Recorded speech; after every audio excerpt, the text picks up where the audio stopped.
আজকে আমি তৈরি করব আর মাছের তেল ঝাল। আর মাছগুলোকে আমি ভালো করে ধুয়ে নুন হলুদ মাখিয়ে আর কাঁচা তেল মাখিয়ে রেখেছি। এবার মাছগুলোকে ভেজে নেব। কড়াইতে সর্ষের তেল দিয়ে দিয়েছি। তেল গরম হয়ে গেছে আর গ্যাসের ফ্লেমটাকে একদম লোতে রেখে মাছটা ভাজতে হবে, মানে মাছটা ছাড়তে হবে। তারপরে গ্যাসের ফ্লেমটাকে বাড়িয়ে দেবো, তা না হলে আর মাছ তো ভাজার সময় খুব ছিটকে যায় তেল।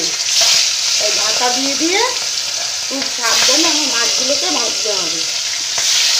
দেখো আমি ঢাকা দিয়ে দিয়ে মাছগুলোকে ভেজে নিচ্ছি। ঢাকা দিয়ে গ্যাসের ফ্লেমটাকে এবার একটু বাড়িয়ে দেবো, মিডিয়াম করে দেবো, দিয়ে মাছগুলোকে আমি লাল লাল করে ভেজে নেব। মাছগুলো দেখো আমি লাল লাল করে ভেজে নিয়েছি। এবার ওই মাছ ভাজা তেলে আমি গরম মশলা ফোড়ন দিয়ে দেবো, দুটো এলাচ, দারচিনি আর লবঙ্গ। আর কিছু আমি ফোড়ন দেবো না। ফোড়নটা একটু নেড়ে চেড়ে তারপর আমি দিয়ে দেবো পেঁয়াজ বাটা। একটা ছোটো সাইজের পেঁয়াজ আমি বেটে নিয়েছি, সেই পেঁয়াজ বাটাটা দিয়ে দেবো। এই পেঁয়াজ বাটাটা আমি দিয়ে দিচ্ছি। পেঁয়াজ বাটাটা একটু লাল করে ভেজে নেব,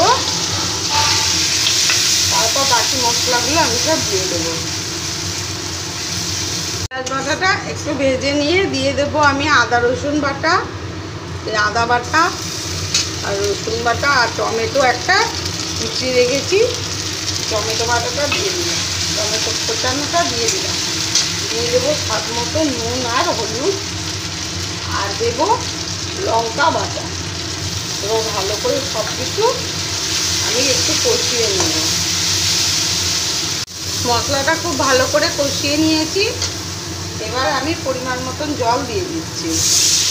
একটু মাখো মাখো করে করবো, তাই আমি জল বেশি দেবো না। ঝোলটা ফুটে উঠলে তারপর আমি মাছগুলো দিয়ে দেবো। ঝোলটা দেখো ভালো করে ফুটে গেছে। এবার আমি সব মাছগুলোকে দিয়ে দিচ্ছি, ভেজে রাখা মাছগুলো সব দিয়ে দিচ্ছি। দিয়ে ভালো করে আমি আবার ফুটিয়ে নেব। ঢাকা দিয়ে আবার আমি একটু ভালো করে ফুটিয়ে নেব, তাহলে তৈরি হয়ে যাবে আমার বোয়াল মাছ আর মাছের তেল ঝাল। তৈরি হয়ে গেছে আমার আর মাছের তেল ঝাল। রেসিপিটা তোমাদের কেমন লাগলো একবার কমেন্টে জানাবে। রেসিপিটা ভালো লেগে থাকলে লাইক কমেন্ট ও শেয়ার করে দিও, আর সাবস্ক্রাইব করে দিও ইউটিউব চ্যানেলটিকে। এইভাবে তোমরা একবার আর মাছের তেল ঝাল করে দেখো, আশা করি তোমাদের খুবই ভালো লাগবে। একদম তৈরি আমার আর মাছের তেল ঝাল। এটি গরম ভাতের সাথে খেতে দারুণ লাগবে। রেসিপিটা তোমরা একবার করে দেখো, তোমাদের খুবই ভালো লাগবে।